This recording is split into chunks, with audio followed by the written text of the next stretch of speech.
This week in my LinkedIn newsfeed, I ran across a story of a man in New Jersey that stole $48 million from his employer, a publishing company. There's not a whole lot out there about the case, especially since he pled guilty, but here are a few things we do know. One, he stole $48 million over 20 years of employment. And fun fact, I looked up his name on Pacer and found that a little over 20 years ago, he actually had filed for bankruptcy. He was able to steal the $48 million because he was paying himself in bonuses. So whenever he would send the payroll file to the outsourced payroll company, he would include an extra bonus or two for himself. This case was prosecuted by the New Jersey U.S. Attorney's Office, and so that means that federal charges have been filed. Knowing these things, I wanted to share with you how this company, the publishing company, could have detected these things during these 20 years. And I'm not being critical of the company. I would just like to show you how a business can detect this type of fraud. And also, I want to show you that with this method, if you're an investigator, you can use this method to also determine how much has been stolen in a very efficient way without digging through lots and lots of paper. So let's take a look. So here at Workman Forensics, whenever we have someone who thinks that they have a payroll issue, we like to use the payroll analysis tool so that we can look at all of the payroll as a whole, no matter who is suspected or not. If you're interested in trying this yourself, we do have this template available and macro available for download on our website. And so you can purchase it there. So let's look at how it works.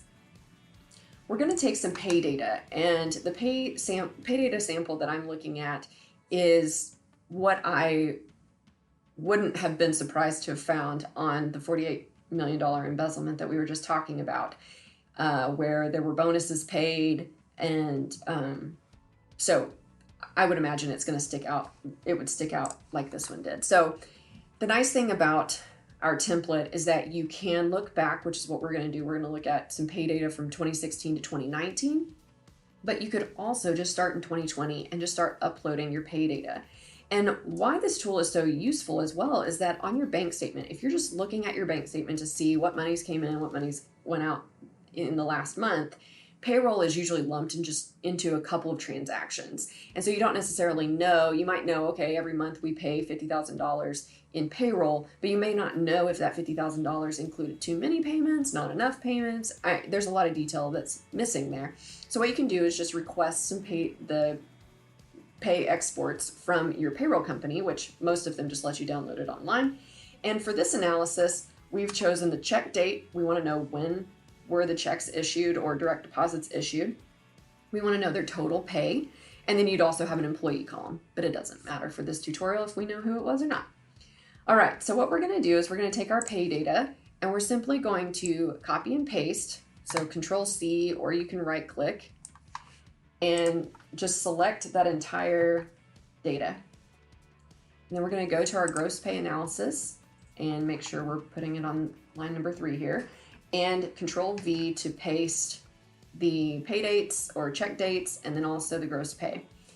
So then we're going to hit F9 so that it totals the gross pay by payday. And as you can see, we already have, just by even looking at these summaries, we can kind of see that payroll fluctuated week by week. And then we even have multiple paydays in 1 week. So we definitely want to go look at this. So the way that this works is that whenever you hit F9, it will then graph the gross pay in a scatter graph. And as you can see, the most common payments are here at the bottom and maybe what we expect. But then if we even just start looking at, there's a $10,000 payment, and these are individual payments. These aren't the summaries. This is individual payments that were listed. And so we might want to go look at who was paid on this day and why were they paid an even $10,000 check? Was it a bonus? Was it authorized? So that's when you start asking questions. Some of my favorites in this data set are the pay from March of 2016. That was $100,000. It's an even dollar payment.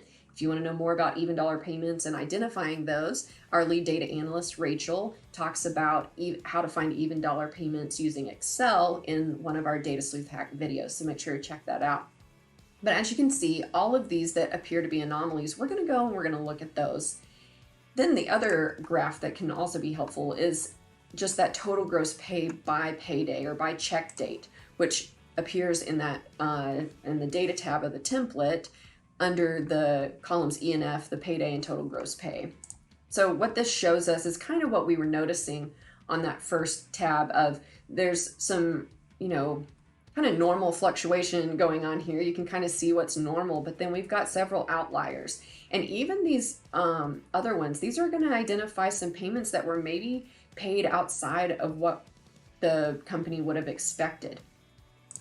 So then one other test that I wanted to make sure to mention, because this is so easy, you don't need a template to do this, is to take your pay data and simply look at when were checks issued.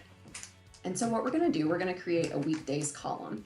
And if you want to be able to look at a video where we just talk about days of the week, check out, once again, our Data Sleuth video about days of the week.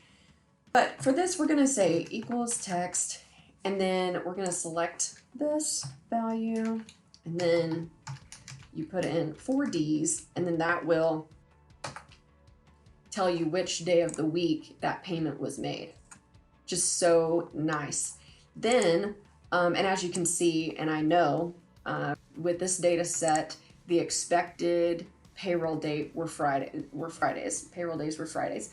So what we want to see is, are there any days that are there any checks that were paid or direct deposits that were paid that didn't happen on a Friday?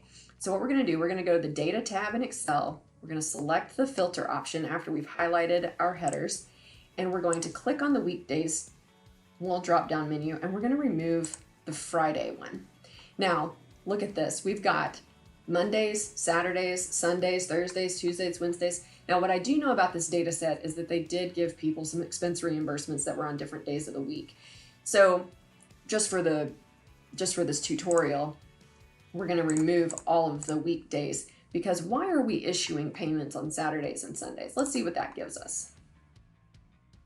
As you can see, we have a lot of really random payments on Sundays, and then check out these nice payments on Saturdays.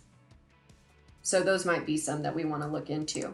Another test that I want to make sure to mention as well is that we look for even dollar payments within our total pay. So we're going to go to column B and click on the filter, and in our search bar, we're just going to type decimal 00. And then I'm going to remove our negatives, and I'm going to remove our and some of these smaller payments. All right, remove some of those.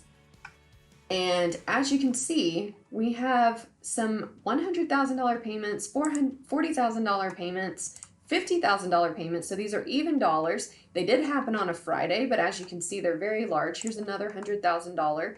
And so more than likely, for all of those payments, we're going to want to go and look at that. Once again, this just gives us a place to start. And then that's where we start looking at what were these payments for?